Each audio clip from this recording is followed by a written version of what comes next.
विनेश कुमार। बहुत बहुत शुक्रिया जनाब आला।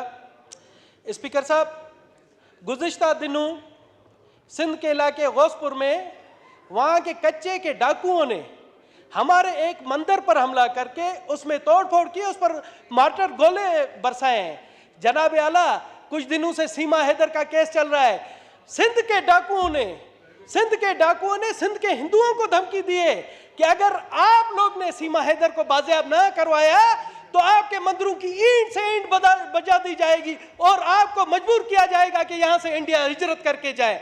जनाब आला, ये क्या मजाक है? हम पाकिस्तान के झंडे का सफेद हिस्सा है। पाकिस्तान हमारी मां है और हमें ऐसी धमकियां दी जा रही हैं। जनाब आला, हम कहते हैं कि अगर पाकिस्तान की तरफ इंडिया टेढ़ी नजर से देखता है तो सबसे पहले दिनेश कुमार का खून हाजिर होगा। मगर जनाब आला, ये क्या नाइंसाफी है कि दिल्ली हमें कच्चे के डाकू धमकी दे रहे हैं। मैं तो चाहता, मुझे खुशी होती कि मुश्ताक साहब ये पॉइंट उठाते जो कहते हैं वहां पर एक मियां मिट्टू है, वो डायरेक्ट धमकी दे रहा है कि जो हिंदू हैं, सिंध के हिंदू हैं, वो जाकर सीमा हैदर को बाजियाब कराए, वरना उनके लिए सिंध की धरती तंग कर दी जाएगी। जनाब ले, ये कहां का इंसाफ है?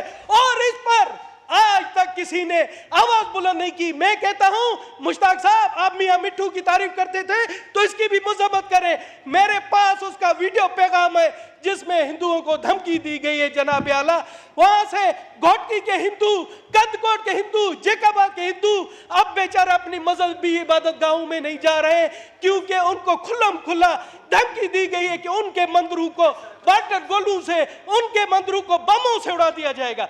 जनाब आला, यहां पर क्या हम पाकिस्तानी नहीं है? हमारा इस मुल्क पर हक नहीं है या हमने सीमा हैदर को भगाया था? मुझे बताएं। और अगर ये अंजू इधर आती है, सीमा इधर आती है, ये तो उनके काम है, यहाँ के हिंदुओं का किसी की नहीं। हमने उस चीज की भी मजम्मत की थी।